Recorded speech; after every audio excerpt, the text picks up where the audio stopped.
Yes, Igan, nandito pa rin tayo dito sa Araneta Center Bus Terminal at tuloy-tuloy pa rin syempre ang pagbibigay serbisyo natin dito. No? Sa katunayan, ang nakikita natin ngayon ay nandito na nakahilera yung mga tauhan ng MMDA sa may gilid. Ano?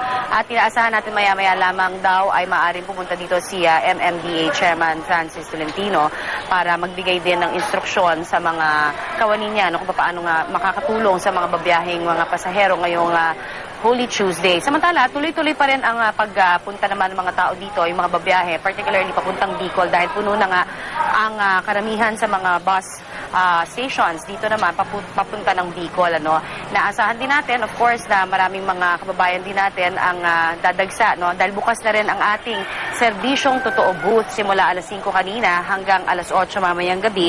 Mamimigay naman tayo ng libre na tissue, alcohol, candy, pamaypay, mga kutkutin at tubig na ipapamahagi ho yan ng libre. Mga kapuso, wala ho yung bayad. Ano? Pumunta lang kayo dito sa serbisyong totoo booth ng GMA7 para po yan sa ating mga kababayan mismo na mangangailangan po ng partikular na tulong. Ano? Dahil alam naman natin, Igan, tuwing nagkakaroon ng pagbiyahe ay napakainit din. May mga pamaypay tayo pamimigay din na makatutulong ito para maibsan yung hirap din sa pagpila dito naman sa bus terminal. Samantala, ngayong umagang ito ay makakausap din natin ngayon si Police Superintendent Ronnie Mantejo. Siya po naman ang station commander dito sa Station 7 sa Cubao para bigyan tayo ng detalye kung ukol din sa seguridad naman na pinatutupad dito.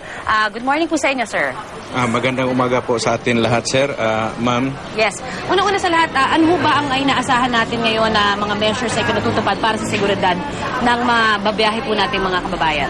Ayon po sa utos ng aming mahal na Regional Director, Police Director Leonardo Arias Espina, through po sa aming masipag at masigasig na District Director na si Police Senior Superintendent Richard Albano. Pinaigtingan po namin ang security dito ngayon sa Araneta Center Bus Terminal dahil po dagsa po yung mga pasahero natin at mayroon po tayong naka-deploy na mga kapulisan. Sapat na numero po. Ilan po yan? Mga 70 plus po yung dito lang sa Station 7 plus may augmentation tayo galing sa Karingal kay District Director namin na si Senior Superintendent Richard Albano. Mga 60 din po yun. Lahat-lahat po ito mahigit 100 nakakalat po dito sa paligid ng Araneta. Meron ho ba tayong mga report na mga pagnanakaw, na medyo mga nahihilo? Ano ho ba yung mga ginagawa natin dito?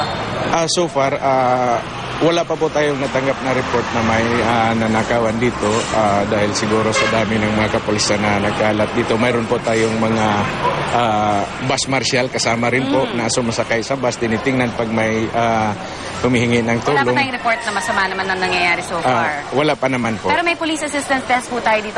Mayroon po. Ano po ang maasahan naman ng mga kababayan natin sa pagbibigay serbisyo nyo doon? Pag may napansin kayo na medyo hindi ka nice at kahinahinala, lapitan nyo lang po kami at umaksyon ka agad. Katulad ng ibang mga boss bago sila umalis, medyo may sila, tatawag agad sa amin. Ano pong mga tinatawag? Medyo may nanggulo, medyo ganun po, medyo hindi ka yung mga pag-uugali siguro, hindi nagkaintindihan. Nung umakyat yung mga bus marshal kaagad natin, naayos naman po. Minsan, sinasabayan muna nung mga bus marshal natin, tig-2, 3 sa isang bus hanggang makalabas sa EOR namin. Kung maganda naman po yung takbo, tuloy-tuloy lang po sila at bababa yung bus marshal, babalik din po dito. Pero sapat naman ho, yung ating police. Opo, sapat po ang ating. Wala akong problema. So far, yung mga K9 units po, maayos lahat. Lahat po ng mga kailangan natin for, lalong-lalo na yung mga pasaway ho, taon-taon. Paano ho yun yung tinutulungan doon sa pagbibigay naman po ng gabay? Particular na kung ano yung mga bawal dalhin. Opo, yung sa Araneta management natin, maganda rin po yung ugnayan namin. Mayroon din po silang 2 kinay na paikot-ikot rin po dito, lalo na sa main entrance. At yung mga pasahero rin po, sa tingin namin, parang natuto na rin po sila. Okay, kasi, so hindi ganong kamaraming mga pasaway ngayon.